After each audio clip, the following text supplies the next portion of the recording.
शांति।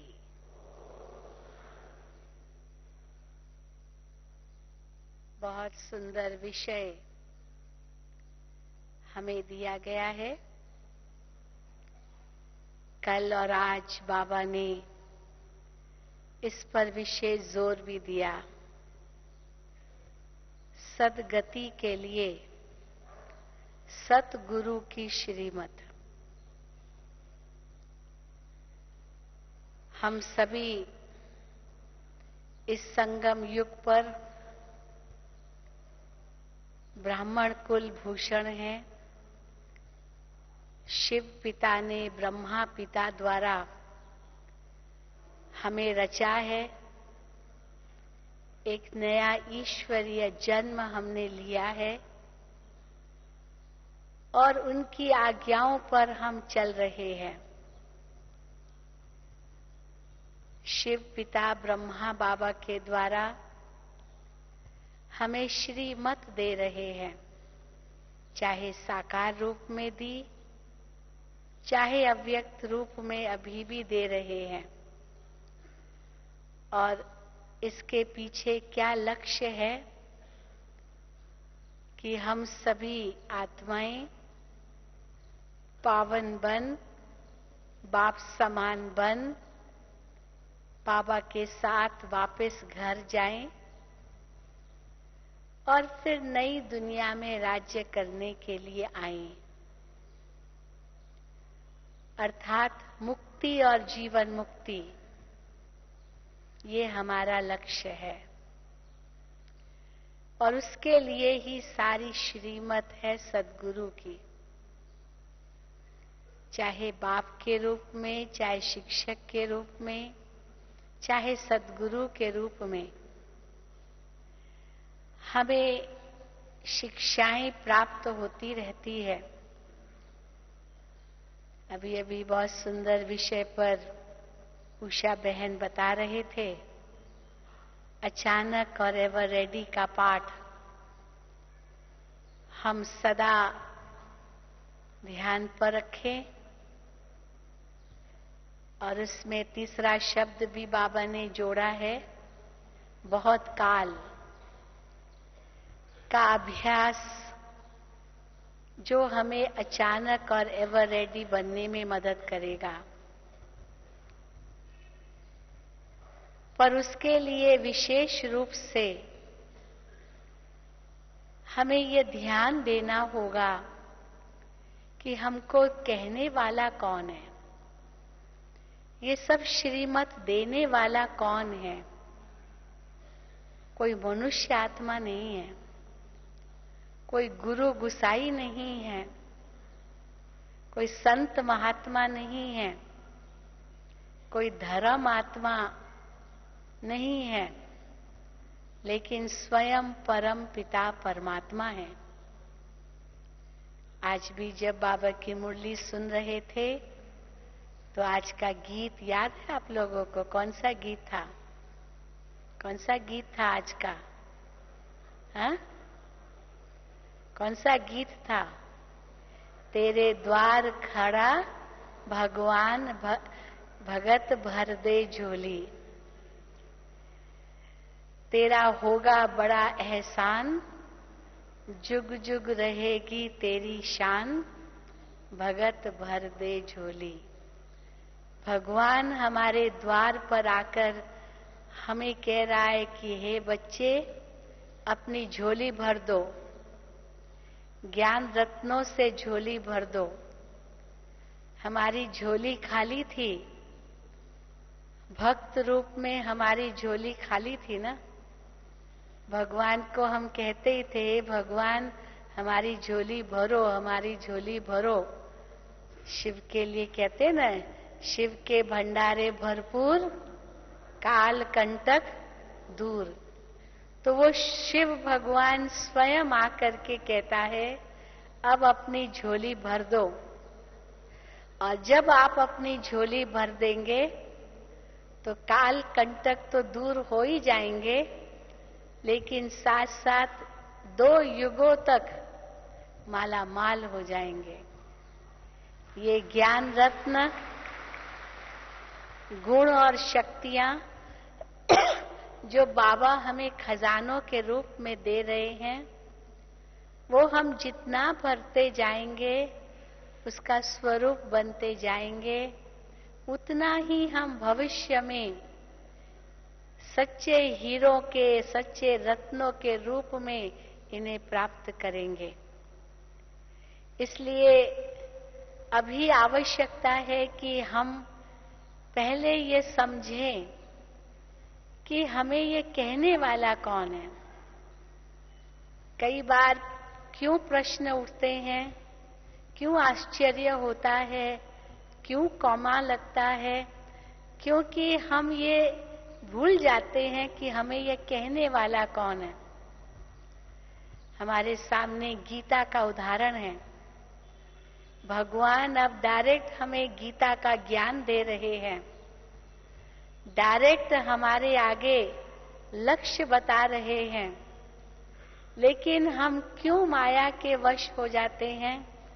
क्योंकि ये निश्चय कम हो जाता है कि हमको पढ़ाने वाला कौन है। अगर हम वो लौकिक गीता भी उठाएं, अर्जुन भी प्रश्न तब करता रहा जब ये भूल गया कि हमको ये कहने वाला कौन है। वो यही समझता था कि ये तो साधारण स्वरूप हमारे सामने है। कृष्ण को सखा देखता था, ये मेरा सखा, बचपन का मित्र, ये मुझे कह रहा है, इसलिए मैं मानूं न मानूं, कैसे मानूं। एक और वो मोह के वश था। 2 मिनट बाबा की याद में। अर्जुन, इसलिए जब भगवान ने उनसे कहा कि अब इनको मारो, तो कहा कैसे मारूं? ये मेरे मामा, चाचा, काका, गुरु, गुसाई, सारे रिश्ते नाते तो सब उस कौरवों के पक्ष में ही थे। इतने सारे रिश्तेदार एनिमी पक्ष के में थे और भगवान उनको कह रहा है कि इनको मारो। तो वो मोह के वश अर्जुन ये समझ ही नहीं पा रहा था मैं कैसे मारूं। तो श्रीमत भगवत गीता अर्थात भगवान की श्रीमत जो अर्जुन को मिली कि इनको मारो, पर अर्जुन बार बार प्रश्न करे कैसे मारूं। तो जो कुछ भी अर्जुन के मन में प्रश्न थे, आश्चर्य था, दुविधा थी, वो इसलिए थी कि वो ये नहीं समझ पा रहा था कि ये मुझे कहने वाला कौन है। पर जिस समय उसको ये समझ आ गई कि ये मुझे कहने वाला कौन है, तब तैयार हुआ वो युद्ध करने लिए। भगवान ने भी अनेक युक्तियां रची अर्जुन को समझाने के लिए। तो सबसे पहला पाठ भगवान ने उनको यही कहा, और हमको भी यही कह रहे हैं बाबा, कि बच्चे अपने को आत्मा समझो। ये पहली श्रीमत है। दूसरों को भी आत्मा देखो। तो जब अर्जुन को भगवान ने कहा, हे अर्जुन इन सबको मारो, तो कहा मैं कैसे मारूं? तो कहा कि मारो अर्थात इनको आत्मा देखो, देह मत देखो। आत्मा तो अजर अमर अविनाशी है। आत्मा तो कभी मरती नहीं है। ये शरीर तो केवल एक चोले के समान है। जो चोला हम धारण करते हैं तो जन्म कहा जाता है, चोला छोड़ते हैं तो मृत्यु कही जाती है। ये तो चोला पहनना, चोला उतारना वैसे देखा जाए रोज का काम है, नहीं? एक चोला पहनते हैं, पहले उतारते हैं, फिर दूसरा पहनते हैं। सवेरे स्नान करने जाते हैं, ताजा चोला लेकर के जाते हैं। स्नान करने से पहले पुराना मैला चोला उतारते हैं, स्नान करके नया चोला पहनते। इसमें दुख की क्या बात है? तो जो भी देह छोड़ते हैं तो नई देह तो उनको मिलनी ही है, इसलिए इसमें दुख करने की बात ही नहीं है। कितना सहज करके भगवान ने दिया। तो ये पहली श्रीमत है कि अपने को भी आत्मा समझो और दूसरे को भी आत्मा देखो। कल भी बाबा की मुरली, जो संडे की मुरली थी, 3 बिंदी की बात, उसमें 3 बिंदी में पहली 2 बिंदी कहा, क्या कहा? खुद भी आत्मा समझो, आत्मा देखो और दूसरे को भी आत्मा देखो। ये पहली श्रीमत है। ब्रह्मा बाबा ने इस श्रीमत का 1 सेकंड में पालन किया। कैसे पालन किया? जैसे ही शिव बाबा ने ब्रह्मा तन में प्रवेश किया और उसको ये ज्ञान दिया कि तुम आत्मा हो, तो ब्रह्मा बाबा को नशा चढ़ गया, मैं आत्मा हूं, मैं आत्मा हूं। बाबा की हिस्ट्री में आप सुनते होंगे ना, इतना नशा चढ़ गया बाबा को, जो बाबा दीवारों पर लिखता रहा, मैं आत्मा हूं, मैं आत्मा हूं, मैं आत्मा हूं। यहां तक कि अपने घर वालों को भी आत्मा समझे, दृष्टि रखे, तो दीवारों पर लिखता रहा। यशोदा बाबा की लौकिक युगल थी, तो बाबा लिखता रहा दीवारों पर, यशोदा आत्मा है, यशोदा आत्मा है, यशोदा आत्मा है। ये पुरुषार्थ के अंदर ही अंदर। बाबा की लौकिक बहू का नाम राधिका था, राधिका आत्मा है, राधिका आत्मा है, बस लिखता गया दीवारों पर। लोग समझते थे क्या हो गया इनको, बाबा को आत्मा है, आत्मा है, रट लगाए बैठा है। लेकिन ये पहली श्रीमत भगवान की उनको मिली। तो पहला अर्जुन कौन? जो ओटे सो अर्जुन। तो वास्तव में ब्रह्मा बाबा अर्जुन बने। वैसे तो गीता शास्त्र में बताया कि अर्जुन को तो प्रश्न उठे, कैसे, क्यों? तो भगवान शिक्षा देता रहा। आत्मा का पाठ सबसे पहले पढ़ाया भगवान ने। लेकिन फिर देखा कि आत्मा का पाठ नहीं पढ़ रहा है, कि चलो आत्मा देखो, ये तो अजर अमर अविनाशी है, ये तो चोला छोड़ना है, लेकिन मैं क्यों निमित्त बनूं इनको मारने के लिए? क्योंकि सारा भाव ही बदल गया, युद्ध का स्थान दिखा दिया है। जबकि है ये कर्म क्षेत्र, कुरुक्षेत्र, धर्म क्षेत्र, जो हमारा जीवन है, ये संसार है, उसको भूल करके छोटा सा कुरुक्षेत्र का मैदान दिखा दिया। तब दिखाए कि अर्जुन के मन में प्रश्न उठे, मैं क्यों मारूं? अपने आप ये देह छोड़े और बात है, पर मैं क्यों निमित्त बनूं? लेकिन फिर देखा भगवान ने कि अर्जुन समझ नहीं रहा है और नहीं उस श्रीमत का पालन कर रहा है, तो फिर भगवान ने दूसरी युक्ति रची। और वो युक्ति क्या थी कि हे अर्जुन, तुमको पता है तुम कौन हो? अगर तुम युद्ध नहीं करोगे तो तुम्हें कायर कहा जाएगा। तुम क्षत्रिय हो, तुम क्षत्रिय हो, और क्षत्रिय का कर्तव्य ही है युद्ध करना। धर्त पड़िए, धर्म न छोड़िए, प्राण जाए वचन न जाए। जो तुमने प्रतिज्ञा की है, उस प्रतिज्ञा का तुम्हें पालन करना है। अगर तुम नहीं करेंगे तो आपके जो भविष्य में आने वाली आपकी वंशावली कहेगी कि हमारे पूर्वज तो कायर थे। इसलिए क्षत्रिय धर्म का पालन करो, तुम योद्धा हो। तो भगवान भी हमें हमारे सामने कौन कौन दुश्मन है वो बाबा बताते हैं। ये माया तुम्हारा बहुत बड़ा दुश्मन है। इस माया ने ही तुमको गिराया है, इस माया पर ही तुम्हें विजय पानी है। रोज बाबा बच्चों को उसके लिए स्वमान देते हैं, क्योंकि ये मैं का दरवाजा ही पहला दरवाजा है विकारों के लिए, या पाप करने के लिए, या नरक का द्वार अगर पहला है तो ये मैंपन। तो बाबा ने कहा अच्छा मैं कहने की आदत है, क्योंकि सुबह से लेकर के मैं ऐसा, मैं ऐसा, मैं ऐसा। बाबा ने उस दिन भी मुरली में कहा कि हाँ, सैक्रिफाइस करते हैं, बलि चढ़ाते हैं, तो मैं की बलि तो नहीं चढ़ा सके, तो जो निर्दोष जानवर है ना, मैं करने वाला बकरा, उसकी बलि चढ़ा देते हैं, क्योंकि अहम की बलि नहीं चढ़ा सके। तो मैं शरीर नहीं हूं, मैं आत्मा हूं। ये निश्चय करना एक बहुत बड़ा निश्चय है। माया पर जीत पाने के लिए ये बहुत बड़ा निश्चय है। फिर बाबा कहते अच्छा मैं, चलो नहीं भूल सकते हो तो याद करो कौन मैं, तो फिर मैं आत्मा। फिर याद करो मैं कैसी आत्मा, तो फिर आज भी बाबा ने मुरली में कहा अपने स्वमान को याद करो। आत्मा तो हूं, पर मैं आत्मा हूं, मैं आत्मा हूं केवल कहने से इतना नशा नहीं चढ़ता है। फिर मैं कैसी आत्मा हूं, तो भगवान ने कितने स्वमान दिए हैं हमें। तो मैं आत्मा शांत स्वरूप हूँ, प्रेम स्वरूप हूँ, आनंद स्वरूप हूँ। ये तो आत्मा के 7 गुण सदा याद रखो, ये तो स्वमान है ही।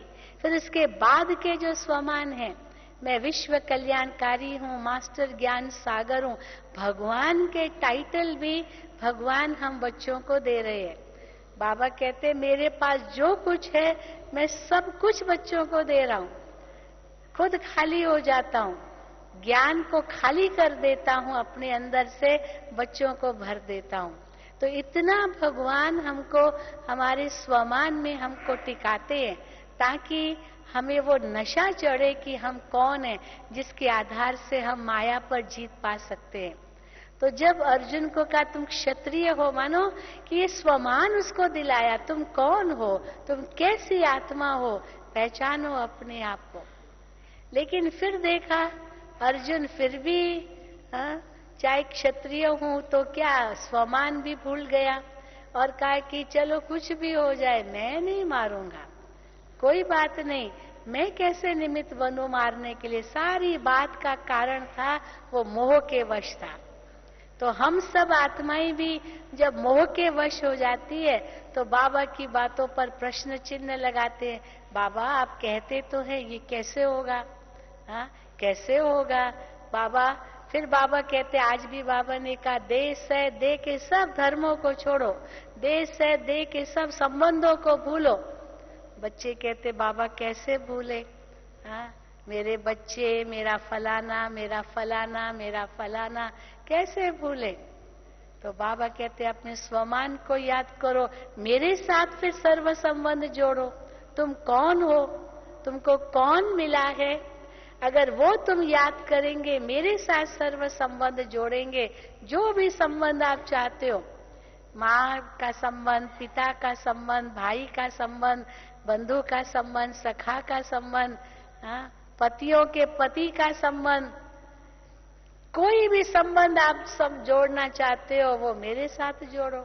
मैं बहुरूपी बन जाऊंगा, आपके साथ सर्व संबंध निभाऊंगा, बच्चा भी बन जाऊंगा। आजकल के बच्चे भी कहाँ तक माँ बाप की पालना करेंगे, कहाँ तक कुल्हे पर चढ़ाएंगे। अंत में तो कुल्हा देना होता है। पता नहीं बाप मर गया, बेटा अमेरिका में बैठा है, कहता मैं नहीं आ सकता। बाप मर गया तो भी नहीं आ सकता अमेरिका से। कहाँ कंधे पर चढ़ा सकते, कहाँ अग्नि संस्कार कर सकेंगे, आ ही नहीं सकता है। तो वो जो पिता का ऋण है वो भी पूरा नहीं कर पाएगा, पिता प्रति जो ऋण है। लेकिन भगवान कहता है मैं तुम्हारी सब आशाओं को पूर्ण करूंगा, तुम्हारा बच्चा भी बन जाऊंगा। तुम करके तो देखो, सब संबंध मेरे से जोड़ के तो देखो।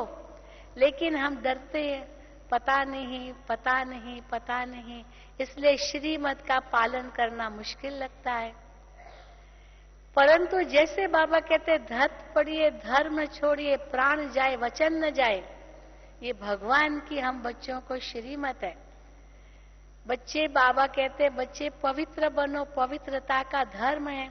कुछ भी हो जाए, मरना पड़े उसके लिए, लेकिन मैं पवित्रता का धर्म पालन जरूर करूंगा, करूंगी।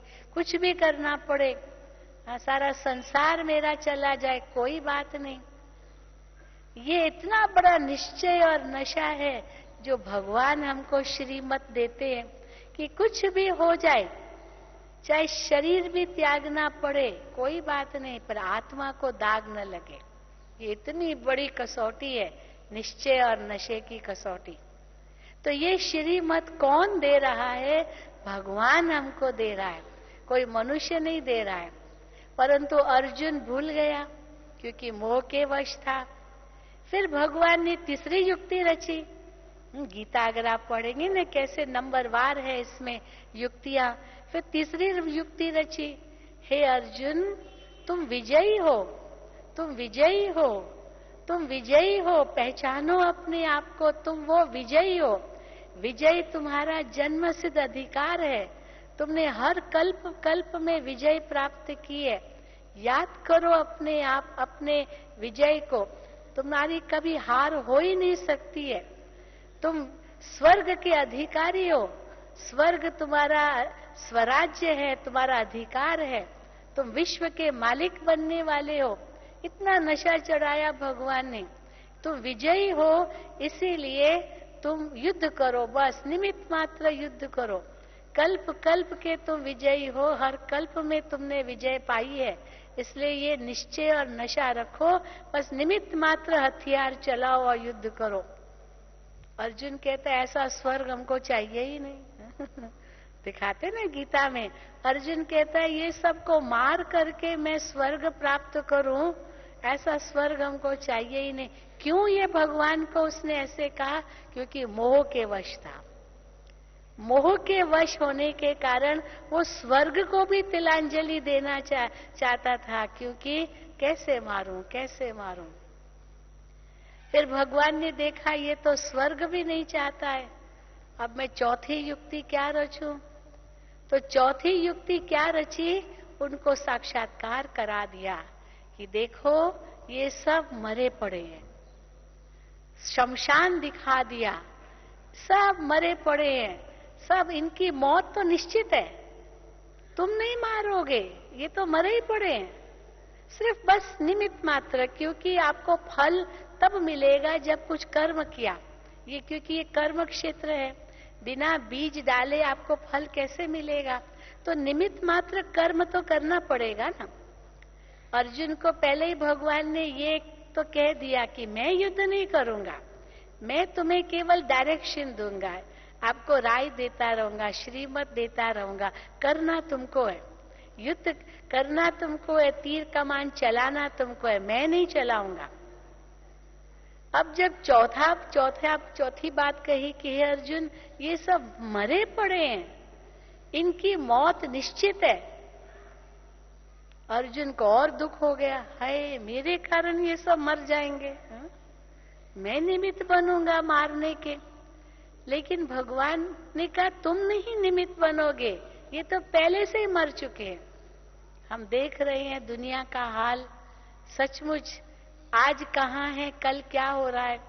जापान की बहनें हमारे पास मधुबन में हैं, 8-10 बहनें मधुबन में हैं जापान की, और यहाँ उन्होंने समाचार सुना कि जापान के अंदर इतना भूकंप आया, इतनी सुनामी आई, और सारा जैसे 2 शहर के शहर तबाह हो गए। जब दूसरा विश्व युद्ध हुआ था तो अमेरिका ने जापान के 2 शहरों पर बम गिराया था, हिरोशिमा नागासाकी पर। वो पूरे के पूरे 2 शहर तबाह हो गए थे। और बाबा ने उस समय कहा था, बच्चे ये तो रिहर्सल है, ये तो रिहर्सल है, अभी फाइनल तो आने वाला है। तो अभी जापान के ऊपर दूसरी ग्रहचारी आई और 2 शहर जापान के जो सागर के किनारे पर थे वो पूरे के पूरे तबाह हो गए हैं, खत्म। वहां पर न्यूक्लियर रिएक्टर्स हैं बहुत बड़े बड़े, जहां से बिजली का उत्पादन होता है, वो भी नष्ट हो गए, और वहां से रेडियो एक्टिविटी फैल रही है। पूरे परमाणु यंत्र जो लगे हुए हैं वहां से पूरा वो ये जो रेडियो एक्टिविटी की किरणें फैल रही है, इतना वहां चिंता लगी हुई है, क्योंकि ये धर्मी जो किरणें हैं अगर ये खाने में जाएगी, पानी में जाएगी, फलों में जाएगी, हवा में जाएगी, मानो जो उसका श्वास लेंगे, जो खाएंगे, सब मरेंगे। इतनी चिंता लग गई है, भारत वालों को चिंता लग गई है कि हम अमेरिका के सहयोग से और ये यंत्र बना रहे हैं, न्यूक्लियर पावर प्लांट्स बना रहे हैं बिजली के उत्पादन के लिए। अचानक भूकंप हुआ, अचानक कुछ हुआ, सुनामी हुआ, और ये सब फैल जाएंगे तो क्या होगा। तो जापान की बहनें वहां मधुबन में हैं, टोक्यो तो फिर भी थोड़ा सेफ है। टोक्यो को जो मुख्य शहर है वो वहां से सेंटर से सप्लाई कर रहे कई सेवा केंद्रों पर बहनों को, अपने बीकेस को। लेकिन जहां पर ये सुनामी आया, ये 2 शहर तबाह हो गए, वहां अपना कोई सेंटर नहीं है। इसीलिए अपने बाबा के बच्चे सब सेफ है जापान में। बहुत सेंटर्स हैं बाबा के। सेंटर्स टोक्यो में है, कोबे में है, ओसाका में है, हिरोशिमा में है। कई 5-6 शहरों में सेंटर्स हैं जो थोड़ा साउथ और ईस्ट और मिडिल में है। नॉर्थ में कोई सेंटर नहीं, क्योंकि वहां इतनी आबादी नहीं है, क्योंकि परमाणु यंत्र है सारे नॉर्थ जापान में। तो वो सारे अभी रिसाव हो रहा है सारा। बहुत सारी दुनिया को चिंता है कि रशिया में एक हुआ था चेरनोबिल, उसमें रिसाव हुआ था, जो अभी तक वो रेडियो एक्टिविटी जो फैली उसका असर है। बच्चे जो गर्भ में है वो गर्भ में ही मर जाते हैं। ऐसे बहुत कुछ, बहुत नुकसान हो रहा है। तो वो तो हम देख ही रहे हैं। तांडव नृत्य विनाश का कभी भी हो सकता है। इतनी अभी सर्दी हुई, इतनी सर्दी हुई, इतनी बर्फ पड़ी, अभी तक लंदन में बर्फ पड़ रही है। अभी तक अमेरिका में कुछ स्थानों पर बर्फ पड़ रही है। आप सोचो, अभी तक कितने सालों का रिकॉर्ड तोड़ा हुआ है। लंदन के भाई बहन यहाँ मधुबन में है, कहते हैं हमने तो इस बार की ठंडी कभी पहले नहीं देखी, इतनी ठंडी। और यहाँ धूप सेक रहे हैं, सारा दिन धूप ही सेकते रहते हैं। लंदन में धूप ही नहीं मिलती है इतनी ठंडी है। अब मान लो इतनी ठंडी हुई, अब उसके बाद फिर इतनी गर्मी पड़ेगी। मान लो जो बताया कि सूरज जो है वो आग उगलेगा। अब इतनी जो बर्फ पड़ी और सूरज उसके बाद आग उगलेगा तो क्या हालत होगी? क्या हालत होगी? सारी बर्फ पिघलेगी, और ये जो बर्फ पिघलेगी उससे सागर के जो स्तर है वो ऊपर आएगा। तो बाबा ने तो कह दिया मुंबई तो रहेगी ही नहीं है? सुनामी एक आ गई तो मुंबई को पूरा खा सकती है। सचमुच जैसे आज जैसे हमने दृश्य देखे टीवी पर, पता नहीं आप लोगों ने देखे या नहीं देखे। किसने देखे? हाँ, थोड़ा बहुत देखा। तो बहुत कुछ इतना नुकसान हुआ है, मानो जापान तो झेल सका कुछ हद तक। तो यहाँ तक ये न्यूज है कि अगर भारत में ये हुआ तो भारत तो झेल ही नहीं सकेगा। वहां तो आए दिन भूकंप होते ही रहते हैं, लेकिन लोग कभी भी डरते नहीं है भूकंप से, क्योंकि भूकंप जो होते हैं ना, या तो लकड़ी के छोटे छोटे मकान है, या तो ऊंचे ऊंचे जो मकान है ना वो रोलर्स पर है। रोलर्स, वो बड़ी बड़ी चकले, वो व्हील्स है, तो वो हिलते हैं मकान, लेकिन गिरते नहीं है बड़े मकान। और अगर कई भारत वाले वहां पहली बार उन्होंने भूकंप का अनुभव किया, वो तो भागे नीचे।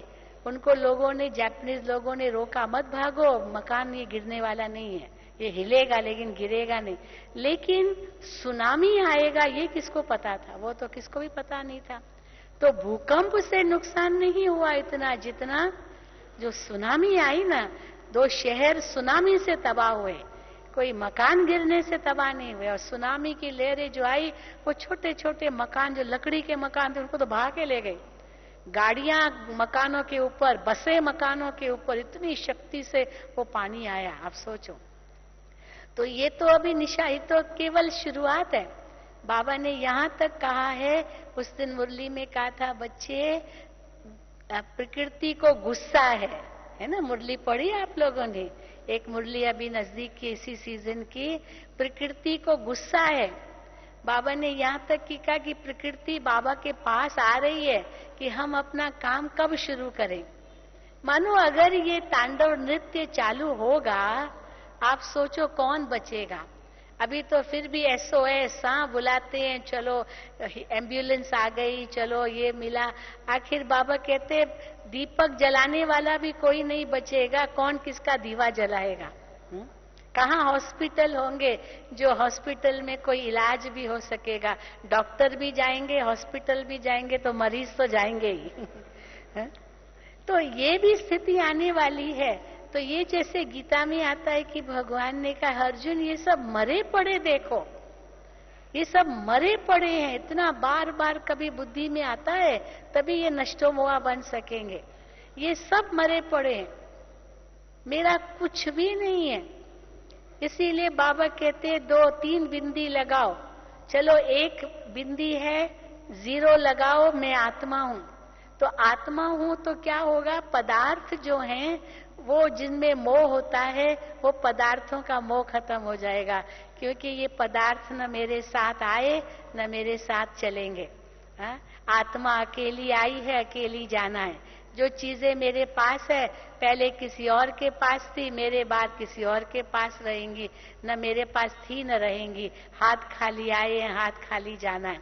शरीर भी अपना नहीं है, वो भी प्रकृति को वापस करना है। आत्मा उड़ेगी अपने वतन। तो मैं पहली बिंदी लगाओ तो पदार्थों को भूलोगे। जो बाबा कहते साधनों के पीछे मत जाओ, साधना को महत्व दो। सचमुच हम देख रहे थे वहां जापान में लोगों को टीवी, रेडियो, सब जापानीज माल कितना आता है, कंप्यूटर्स, लैपटॉप्स, ये उनके जो मोबाइल्स, अब जहां दबाए पीछे मोबाइल ही न चले, कुछ चले ही नहीं। टेलीफोन क्या, मोबाइल क्या, बिजली क्या, कुछ नहीं। अभी पानी नहीं, वहां पानी पीने के लिए नहीं। अभी बीमारियां चालू हो गई है वहां। जापान जैसा A1 देश, मानो वहां ये हो सकता है तो इंडिया में क्या नहीं हो सकता, आप सोचो। तो देखिए वो स्थिति आनी है। इसीलिए बाबा कहते ये पदार्थों का मोह छोड़ो। आजकल तो हम देखते हैं मोबाइल जैसे उनका दूसरा एक खिलौना हो गया है। खाना मिले न मिले मोबाइल चाहिए, खाना मिले न मिले टीवी चाहिए। और एक दिन ये सब धोखा देंगे, सब धोखा देंगे, देखना। वो सैटेलाइट जिसके आधार से ये सब हो रहा है वो ही नष्ट हो जाएगा, तो बाकी क्या ये साथ देंगे, कुछ भी साथ नहीं देगा। इसलिए सतयुग में ये सब कुछ होगा ही नहीं कुछ भी नहीं होगा। इसीलिए वाइसलेस बनो तो ये वाइसलेस काम आएगा, ये वायरलेस भी काम नहीं आने वाला है। इसलिए पदार्थों का, साधनों का भी मोह छोड़ो। आजकल तो हमने देखा व्यक्ति का मोह छोड़ना सहज है, पर पदार्थों का मोह छोड़ना मुश्किल है। और वो बाबा कहते छोड़ो तो छूटो। तो इसीलिए पहला जीरो तो ये लगाओ, भगवान जीरो लगाओ, जीरो लगाओ। और जो कुछ है सफल करो, सफल करो, सफल करो, सफलता पाओ। नहीं तो याद आएगा, याद आएगा मेरा पैसा उस बैंक में है, मेरा फलाने को दिया हुआ है, मेरा ये, मेरा वो, मेरा वो। अगर मैं जिंदा होता, सफल करता, अभी तो गया। किसकी दबी रही धूल में, किसकी राजा खाए, किसकी चोर लूट जाए और किसकी आग जलाए। सफल ही उसकी हो जो करे हरि के नाम। जो शिव बाबा के नाम पर सफल करे वो सफलता को प्राप्त करे। बाबा ने परसों भी कहा 8 आना देते हैं और बाबा को कहते बाबा मेरे लिए महल बनाना, सुदामा का मिसाल। तो कहानी किसकी है, ये हम बच्चों की तो है। बाबा बहुत बड़े बड़े करोड़पति, अरबपति, पद्मपतियों का लेंगे ही नहीं। अंत में जो आएंगे ना कहेंगे भगवान हमारा सफल करो, भगवान कहेगा मैं चाहिए ही नहीं। तो किसका सफल करते हैं? किसका सफल करते हैं? हम गरीबों का। एक पैसा देते हैं, महल लेते हैं। सुदामा तो हम ही है ना। तो ये पद्मपति हमारे पास आएंगे ही कहाँ, अंत में आएंगे। राजाएं महाराजाएं आएंगे। बाबा कहते अंत में 2 प्रकार के लोग आए, समझो अभी अंत नजदीक है। एक तो ये महाराजा महारानी आएंगे जो नाम के हैं, चाहे पद्मपति हैं, वो आएंगे, उनकी आंखें खुलेगी। और दूसरा ये साधु सन्यासी महात्मा, ये भी आएंगे। कहाँ जाएंगे? यहाँ तक कि बाबा कहते धर्म पिताओं की आत्माएं भी आएंगी, क्योंकि बाबा से उनको अंजलि लेनी है अगले कल्प में धर्म की स्थापना करने के लिए। अभी वो तमो प्रधान स्थिति में आ गए हैं।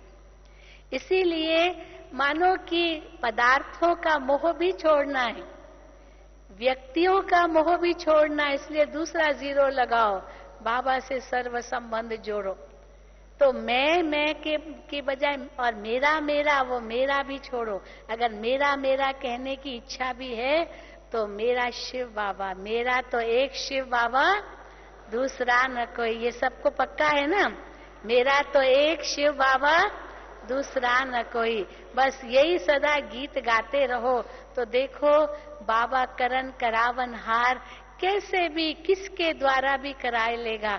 अपने पराए हो जाएंगे और पराए अपने हो जाएंगे। ये सब वंडरफुल खेल हम देख रहे हैं। तो इसीलिए बाबा से सर्व संबंध है। लेकिन बाबा से सर्व संबंध का अर्थ ये नहीं समझो बस मैं हाथ पर हाथ धर के बैठूं, बाबा कराएगा, बाबा कराएगा, बाबा कराएगा। ये भी फिर अंधश्रद्धा हो जाएगी। हाँ? भगवान ने कहा मैं कुछ नहीं करूंगा, करना तुमको ही है, युद्ध तुमको करनी है। भगवान तीर कमान नहीं चलाएगा, कर्म तो मेरा होना ही है ना। वो कहानी सुनाते ना, एक व्यक्ति भगवान के भरोसे बैठा था।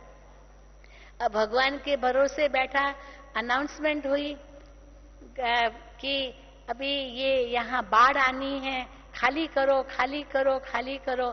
अब वो एक व्यक्ति कहता है भगवान भरोसे, भगवान को मुझे कराना होगा, भगवान बचाएगा, भगवान बचाएगा, भगवान बचाएगा। तो बैठ गया, कुछ किया ही नहीं। तो देखा कि तो पड़ोसी आया बोलने, चलो चलो चलो निकलो यहाँ से, यहाँ पानी आने वाला है, पानी आएगा, सब डूब जाएगा, चलो चलो। नहीं, बाबा बैठा है, बाबा बैठा है, हाँ बाबा मदद करेगा। चला गया, नहीं गया वो। फिर देखा पानी तो आ गया, पानी आ गया तो वो छत पर चला गया, क्योंकि पानी घर में घुस गया। छत पर चला गया तो एक बोट वाला आया, बोट लेकर के, चलो मैं आपको बिठाता हूँ, पानी से दूर जाएंगे। बोट लेकर आया बचाने के लिए। कहते नहीं, भगवान बचाएगा, भगवान बचाएगा। नहीं गया, नहीं गया। वो पानी छत तक आ गया, खड़ा हो गया, पानी यहाँ तक आ गया। हाँ, फिर हेलीकॉप्टर आया, हेलीकॉप्टर आया और रस्सी फेंकी, चलो पकड़ो इसको, तुमको ऊपर बचाएंगे। नहीं, भगवान बचाएगा, भगवान बचाएगा। अब पहुंच गया भगवान के पास, ऐसे कहेंगे। भगवान के पास पहुंच गया तो भगवान को शिकायत करता है, भगवान हम तो तुम्हारे भरोसे बैठे थे, तुमने बचाया क्यों नहीं? कहते कैसे नहीं बचाया, आपको 3 दूत भेजे। 3 दूत भेजे, मैंने ही तो भेजे, और किसने भेजे? हाँ, भगवान बचाएगा बचाएगा ये कहकर बैठना थोड़ी होता है। वो 3 दूत भेजे, एक पड़ोसी भेजा, फिर वो बोट वाला भेजा, फिर तीसरा वो हेलीकॉप्टर वाला भेजा। ये मैंने ही तो तुम्हारे पास भेजे थे। उनको टच किया कि जाओ, मेरा भगत बैठा है, मुझे याद कर रहा है, और तुमने समझा ही नहीं। अब समझा ही नहीं तो हो गया पूरा काम तमाम, और क्या होगा। लेकिन यानी कहने का भाव है कि कैसे बाबा की मदद जरूर है, लेकिन अपनी हिम्मत भी तो है ना। अपनी हिम्मत के बिना मदद कहाँ से मिलेगी, बाबा की भी। लेकिन सब संबंध मेरे बाबा से है, ये निश्चय और नशा बहुत जरूरी है। और हर वक्त उसकी याद हो, हर वक्त जो बाबा कहते हैं, दे से दे के सब धर्मों को भूलो, मेरी शरण में आओ। तो मेरी शरण में आओ माना मुझे पहचानो, मुझे याद को, तुमको ये कहने वाला कौन। तो अंत में कोई अगर देहधारी याद आया तो फिर वो अधिकार नहीं मिलेगा। तो कई बार वस्तु याद आती है, कई बार व्यक्ति याद आते हैं, कई बार घटनाएं याद आती है। एक माता थी, अंतिम घड़ी है उसकी, बस मरनासन है, और रो रही है, रो रही है, रो रही है। डॉक्टर ने जवाब दे दिया, रो रही है। भाई रो क्यों रही हो, भगवान को याद करो, भगवान को याद करो। लेकिन रो इसीलिए रही थी क्योंकि सारे जीवन की बातें उसके सामने आ गई, और कितना दुख उसको मिला। बच्चों से दुख मिला, पति से दुख मिला, सास से दुख मिला, पड़ोसी से दुख मिला, ये दुख मिला, दुख मिला, दुख मिला। वो दुखों को याद कर रही है, ये दुख मिला। अरे भाई पूरा हुआ ना, वो तो पूरा हो गया, अभी क्यों याद कर, अभी तो भगवान को याद करो ना। लेकिन भगवान को याद करने की फुर्सत ही कहाँ है, वो बीती बातें याद आ रही है। इसीलिए बाबा हमको क्या श्रीमत देते हैं, तीसरी बिंदी कौन सी? हाँ, ड्रामा। तो जब ड्रामा की बिंदी हम लगाते हैं तो न हमें प्रश्न उठते हैं, न आश्चर्य होता है, न हमें दुख होता है, न कोई चिंता होती है, न डर होता है। देह छोड़ने का भी डर नहीं, तैयार है बाबा, हम बैठे हैं। हाँ, आत्मा बाबा के साथ ही है, कहाँ है, बाबा से दूर तो है नहीं। तो इसीलिए 1 सेकंड में आत्मा पंछी है ना, आत्मा पंछी, तो पंछी को तो किसी की परवाह ही नहीं है, उड़ जाएगी, उड़ जाएगा पंछी। एक कहावत है कि पंछी डाल पर बैठा है और डाली बहुत हिल रही है, लेकिन कौन से पंछी को डर लगेगा डाली के हिलने से? उस पंछी को डर लगेगा जिसके पंख कमजोर है। अगर अपने पंखों पर उसको विश्वास है तो उसको डाली के हिलने का डर नहीं होगा, क्योंकि उसको पता है मैं उड़ सकता हूं। जैसे कबूतर का मिसाल देते हैं कि कबूतर बड़ा डरपोक होता है, वो हूं करता रहता है पर डरपोक होता है। बिल्ली आ गई तो आंखें बंद कर देगा, बिल्ली आ गई। अरे डरते क्यों हो, तुम तो उड़ जाओ ना, बिल्ली थोड़ी उड़ सकती है। तो बिल्ली तो उड़ नहीं सकेगी, तुम्हारे पास तो पंख है। लेकिन उस समय बिल्ली को देख करके वो कबूतर भूल जाता है कि मुझे पंख भी हैं, वो उड़ सकता हूं ये भूल जाता है और डर के मारे आंखें बंद कर देता है। उस समस्या को नहीं देखना चाहता है और आंखें बंद कर दी। समस्या तो है, परंतु बात के बजाय बाप को याद किया और आत्मा उड़ गई वतन में। इसमें क्या है, एक सेकंड में उड़ गई और किसी को याद ही नहीं करते। मुझे याद आता है, मैं कई बार अपना अनुभव सुनाती हूँ कि हम कुछ साल पहले की बात, एक्सीडेंट हुआ, बहुत जबरदस्त एक्सीडेंट था। हम लोग 5 जने गाड़ी में थे। अब वो एक्सीडेंट का ज्यादा वर्णन तो नहीं करूंगी, बाबा ने बचाया तो आज मैं आपके सामने हूँ। लेकिन वो जो एक्सीडेंट हुआ उसमें कोई व्यक्ति था सामने, उसको बचाने के लिए वो गिरा, उसको वो ठोकर तो लगी और फिर ड्राइवर ने उसको वो घुमाने की कोशिश की, एक्सल टूट गई, ब्रेक फेल हो गई, पता नहीं क्या क्या हुआ, बहुत कुछ हुआ। और सामने से पिलर था, वो पिलर को लग सकती थी गाड़ी, या खाई थी, खाई में गिर सकती थी। दोनों ऑप्शंस थे, पिलर को लगती तो भी खत्म, खाई में गिरती तो भी खत्म। उस समय मुझे संकल्प आया, बाबा मैं आ रही हूँ। ऐसा संकल्प किया, बाबा मैं आ रही हूँ, और कोई याद नहीं। ये हमने अपनी परीक्षा भी ली। सचमुच उस समय दिल का धड़कना भी बंद हो गया, वो 2 घड़ी के लिए अनुभव हुआ। एकदम अशरीरी बन गई, बिल्कुल लाइट हो गई, और एकदम जैसे लाइट हो गई। और फिर आंख खोलूं तो देखो अभी तक तो जिंदा हूं। और क्या हुआ कि वो जो गाड़ी थी, कैसे बाबा ने बचाया हम सबको। न वो पिलर को जाके लगी और न ही कोई खाई में गिरी। वहां झाड़ियां थी, कहां से आ गई वो होगी, वो झाड़ियों में जाकर के लेट गई, बस बच गए, सबके सब बच गए, कुछ भी नहीं हुआ। मानो बिल्कुल जैसे बाबा ने अपनी गोद में ले लिया हम सबको। इतना उस समय बाबा की याद के गीत बज रहे थे और कुछ नहीं कर रहे थे, तो बाबा की याद में थे हम सभी, जो भी बाबा के बच्चे ही थे उस गाड़ी में। तो देखो, अब उस समय पर वो अनुभव मुझे कभी भूलता नहीं कि एक सेकंड में बाबा के सिवाय और कोई याद नहीं आया। तो इसी प्रकार बाबा हम बच्चों को कहते हैं, उस समय जैसे ये 3 बिंदु लगाई, और आत्मा तो है ही पंछी। आत्मा को क्या कहते, पंछी और परदेसी कहते। पंछी और परदेसी किसी के मीत नहीं होते। हाँ? परदेसी से कभी प्रीत नहीं रखना, क्योंकि एक दिन उसको जाना पड़ेगा। परदेसी है ना, वीजा खत्म हो जाएगी तो क्या होगा, रहेगा कैसे आपके देश में। और तो पंछी से भी प्रीत नहीं रखना। अगर पंछी से प्रीत रखी और उसको पिंजरे में रखा, प्रीत रखी तो पिंजरे में रखेंगे, हाँ ऐसे तो नहीं रखेंगे। और एक दिन अगर भूल से पिंजरा खुला रह गया तो उड़ जाएगा। वो क्यों आपके पिंजरे में कैद रहेगा, उसको तो पंख है, उसका घर तो आकाश है, न कि पिंजरा। इसीलिए आत्मा भी क्या है, पंछी और परदेसी। आत्मा का सबसे पहला गुण है स्वतंत्रता। इसलिए परतंत्रता किसी को पसंद नहीं है, पर स्वतंत्रता के नाम पर आज स्वच्छंदता हो रही है। हाँ मैं स्वतंत्र हूं, मैं जो चाहूं सो करूं, जो चाहूं सो करूं, पर जो चाहूं सो करूं उसके कारण इंद्रियों के वश होता जा रहा है, इंद्रियों के वश। और ये इंद्रियों के वश जो हो रहे हैं वही विनाश काले विपरीत बुद्धि है। तो इसीलिए बाबा हम बच्चों को साधनों से भी ऊपर ले जा रहे हैं। साधना में रहो, सब संबंध मेरे साथ जोड़ो, जो है सफल करो, श्वास संकल्प शक्ति समय सफल करो, सफल करो, सफल करो। एक घड़ी भी आपकी असफल न हो, व्यर्थ न हो। एक सेकंड, बाबा की उस दिन मुरली में था, शायद स्लोगन था, एक सेकंड संगम युग का कितने समय के बराबर है? एक साल के बराबर है। कहाँ एक साल और कहाँ एक सेकंड। तो कितना महत्व है इस एक सेकंड का भी संगम युग का।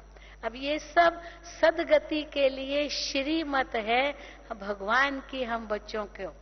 तो ऐसी श्रीमत का हम कितने हद तक पालन करते हैं।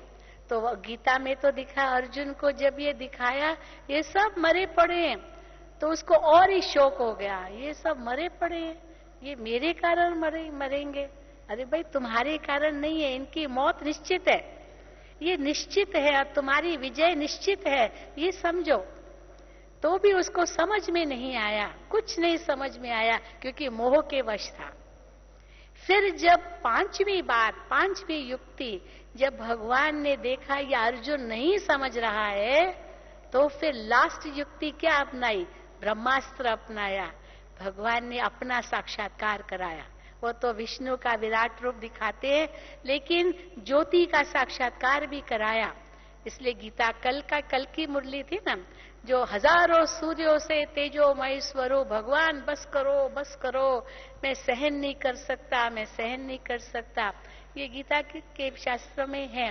अब भगवान तो इतना सलोना स्वरूप है, वो मोहिनी स्वरूप है, प्यारा स्वरूप है, ज्योति स्वरूप है। उसका साक्षात्कार अगर होगा तो बस करो कहेंगे क्या? फिर साक्षात्कार करने की इच्छा क्यों होती है? शिव बाबा का साक्षात्कार, ज्योति स्वरूप का साक्षात्कार। बाकी हाँ, ये विनाश का साक्षात्कार जरूर अर्जुन को हुआ, जो दिखाते हैं। और कैसे मच्छरों सदृश सब उड़ रहे हैं वतन की ओर, ये अंत का साक्षात्कार। तो बाबा कहते हैं, अगर ये सब नहीं माना, नहीं समझा, नहीं पहचाना कि ये कौन कह रहा है, ये भगवान कह रहा है, तो अंत में साक्षात्कार होंगे। अपने पद का भी साक्षात्कार होगा, धर्मराज का भी साक्षात्कार होगा, सजाओं का भी साक्षात्कार होगा। ये सब अंत के समय होंगे। और बाबा कहते, अपने आप से पूछो, मुझे कैसे जाना है? साथी बन के जाना है या बाराती बन के जाना है? कैसे जाना है? हाँ, साथी बन के जाना है ना। तो अगर साथी बन के जाना है तो साथ निभाना पड़ेगा। साथी बन के जाना है तो साथी के समान बनना पड़ेगा। साथी बन के जाना है तो जो साथी कह रहा है उसकी आज्ञाओं पर चलना पड़ेगा। तो ये सब बाबा हम बच्चों को समझाते रहते हैं। इसलिए बाबा नयों को तो खास कहते हैं, बच्चे लेट आए हो लेकिन टू लेट नहीं आए हो, अभी भी मार्जिन है, अभी भी पुरानों से बहुत आगे जा सकते हो, बहुत आगे जा सकते हो। जो बहुत पुराने उनसे आगे जा सकते हो। हाँ, पुरानों को बाबा बहुत सुंदर वरदान देते हैं। कौन सा पुरानों को वरदान देते हैं? Old is gold. जो पुराने ना, वो सोने के समान है। क्यों? क्योंकि बहुत सहन किया। सोना, सच्चा सोना निकालने के लिए बहुत आग में डालना पड़ता है, कितना गलाना पड़ता है, तब जाके सच्चा सोना निकलता है। क्योंकि खाद पड़ी हुई होती है ना, तो सच्चा सोना बनने के लिए आग में पकना पड़ता है। तो जो बहुत पुराने हैं, पता नहीं कितनी आग में पके होंगे, कितनी बातें उनके सामने आई होगी, लेकिन निश्चय, निश्चिंत और उस नशे से आगे बढ़ते रहे, विघ्नों को पार करते रहे। तो old is gold because it can mould. क्योंकि मोल्ड होते गए और अंत तक बाबा के बने रहे इतने सालों तक भी। ये बहुत बड़ी परीक्षा से पार हुए। लेकिन जो नए आए हैं उनको फिर बाबा दूसरा वरदान देते हैं। कौन सा वरदान देते हैं? Last so fast so first. इसमें कौन है जो पहली बार बाबा से मिलेंगे? हाथ उठाओ, देखो कितने हैं। Last so fast so first जाने वाले जरूर बाबा आपसे पूछेंगे, अभी भी कल पूछेंगे आपसे। तो फिर भी मार्जिन है, आप पुरानों से आगे जा सकते हो। क्योंकि जैसे कई बार परीक्षा में भी होता है ना, कोई स्टूडेंट है वो स्कूल अटेंड पूरा नहीं कर सका, थोड़ी है उनकी अटेंडेंस, बीमार था, माँ मर गई, बाप मर गया, कोई बात थी, कुछ बात थी, तो कारण बताएगा तो उनको ग्रेस मार्क्स मिल जाते हैं ना, ग्रेस मार्क्स। भाई ये बेचारे का ये कारण था तो नहीं कर सका, अपना पूरी अटेंडेंस नहीं दे सका, तो भले लेट आए हो, लेकिन लेट आने के बाद भी आप लास्ट और फास्ट और फर्स्ट जा सकते हो और पहली सीट भी ले सकते हो। ये तक यहाँ तक बाबा ने कहा, क्योंकि अभी तक कोई भी सीट भरी हुई नहीं है, सब खाली है। आप सोचो, खाली एक लक्ष्मी नारायण की सीट भर गई है, बस उनको बाबा और मम्मा उनकी सीट फिक्स्ड है, बाकी किसी की भी सीट फिक्स नहीं है। वो म्यूजिकल चेयर सीट है ना, खेल होता है ना म्यूजिकल चेयर्स, तो उसमें गीत बजता रहता है और सब सीटें खाली है। अभी किसी को जब तक म्यूजिक बंद न हो तब तक सीट पर बैठे कौन? बैठ ही नहीं सकते, सीट तो खाली होगी ना। तो अभी तक तो म्यूजिक चल ही रहा है, ये मैराथन रेस चली रही है, अभी तक पूरी तो हुई नहीं है। तो अंत में तो जब बड़ी रेस होती है ना, तो बड़ी रेस में कोई आधे में थक जाते हैं तो वहीं बैठ जाते हैं, कोई कुछ नुकसान हो जाता, कुछ होता है बैठ जाते हैं, लेकिन जो अंत तक हिम्मत रखते हैं वही पास होते हैं। सेल्फ मैनेजमेंट में एक कहानी सुनाते हैं, कहानी सुना करके मैं पूरी करती हूँ। तो कहानी में क्या बताते हैं कि कई मेंढक थे, तो मेंढकों की रेस लगी। अब मेंढकों को पहाड़ पर चढ़ना था, रेस लगी, तो रेस जो लगी ना तो मेंढक चढ़ते गए, लेकिन लोग चिल्लाते रहे, तुम नहीं पहुंच पाओगे, नहीं पहुंच पाओगे, तुम गिर जाओगे, गिर जाओगे, गिर जाओगे। अब जैसे सुनते गए गिरते गए, तुम नहीं कर सकोगे, नहीं कर सकोगे। आखिर गिरते गए, एक बच गया, वो पहुंच गया, वो गिरा ही नहीं। तो मालूम तो पता चला ये कैसे पहुंच गया, तो पता चला कि वो तो बहरा था।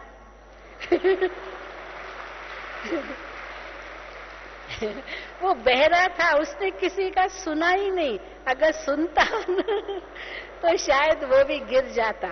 तो इसीलिए बाबा कहते हैं, hear no evil, see no evil, talk no evil, do no evil and think no evil. क्योंकि सुनेंगे, देखेंगे, बोलेंगे तो फिर सोचेंगे और करेंगे भी, तो ये सब नहीं होगा तो सोचेंगे भी नहीं। भगवान जो हमें कह रहा है, आत्मा की सदगति के लिए जो भगवान श्रीमत दे रहा है, मुझे उसका पालन करना है, तो क्या होगा? आत्मा की गति सदगति हो ही जाएगी, हो ही जाएगी, हो ही जाएगी। ओम शांति।